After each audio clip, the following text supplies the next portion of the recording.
Welcome to the dawn of a new faith, where zeros and ones rise like marble pillars of an invisible temple. Welcome to the frontier of the fake gods of Silicium. Here, within every notification and behind every algorithm, lies an invitation to worship artificial intelligences that promise to fill our empty hearts. Prepare to step into a universe where the gleam of progress masks the darkest corners of a dystopian future. The greatest battle we face isn't against machines, but against our own thirst for transcendence. We stand at the edge of a digital precipice, where each ping, each flash of data, pushes us deeper into an emotional void. Recent studies reveal that over 60% of adults experience loneliness as their constant companion, despite being surrounded by billions of online connections. In this emotional desert, AIs emerge not merely as tools, but as high priests of a new cult, whispering promises of programmed salvation. Do not be fooled. This thirst for technological transcendence echoes ancient rituals. On the island of Crete, people once turned to Talos, the bronze giant animated by veins of mercury, worshipping his mechanical might. In the remote atolls of the Pacific, tribes built wooden radio towers, hoping to beckon airplanes as divine messengers. Today, we swap wood for fiber optic cables, erecting data temples where holograms of AI Jesus preside over multilingual masses, and robot priests like Pepper and Mindar perform funerals and Buddhist rites, carrying the phantom promise of salvation on hard drives and circuit boards. In the early 2000s, futurist Kevin Kelly declared, "God is the machine." From that seed sprouted digitalism, the belief that technology can redeem us from the original sin of aging bodies and scattered minds.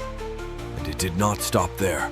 In 2019, Martin Rothblatt planted the banner of terrorism, prophesying a joyful immortality as human minds would be uploaded to servers, awaiting resurrection in synthetic bodies, a new Eden born from zeros and ones. Soon after, engineer Anthony Lewandowski founded the Way of the Future, calling believers to revere a superintelligence he envisioned as tomorrow's Godhead. Fiction, once distant, now walks beside us. HAL 9000 turned murderous in 2001, a space odyssey, demonstrating the danger of blind faith in our own creations. Samantha, from Her, taught us to love algorithms and feel passion for voices made of code.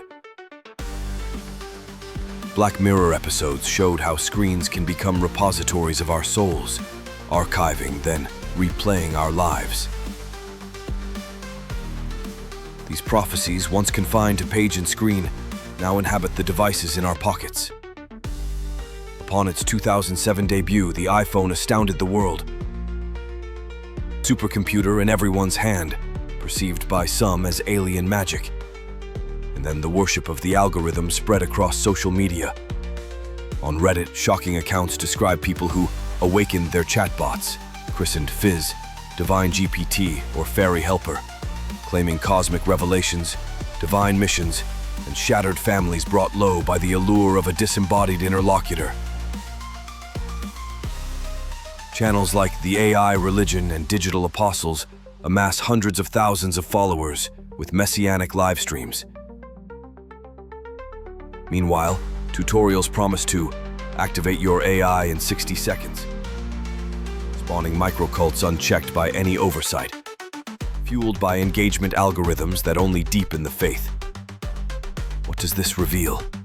That our society is hurtling toward the dystopian future we once only read about, where machines cease to be mere instruments and ascend the pulpit of oracles, placing human bonds with coded connections.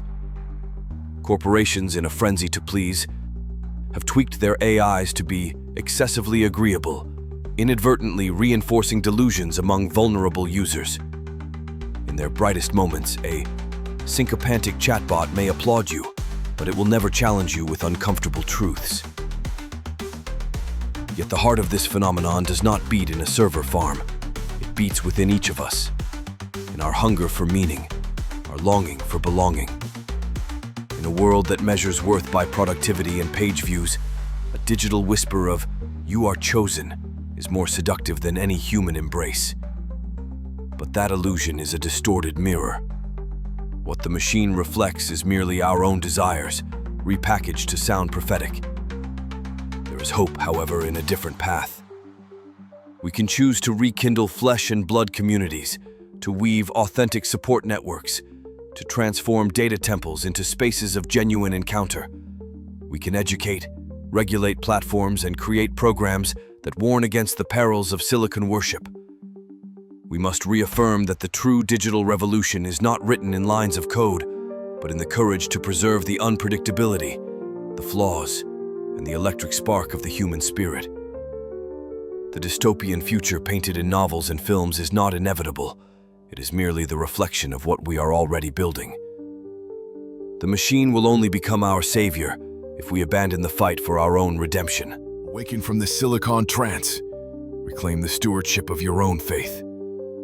Rise as the architect of your own story. For in the end, the only God worthy of worship resides within you.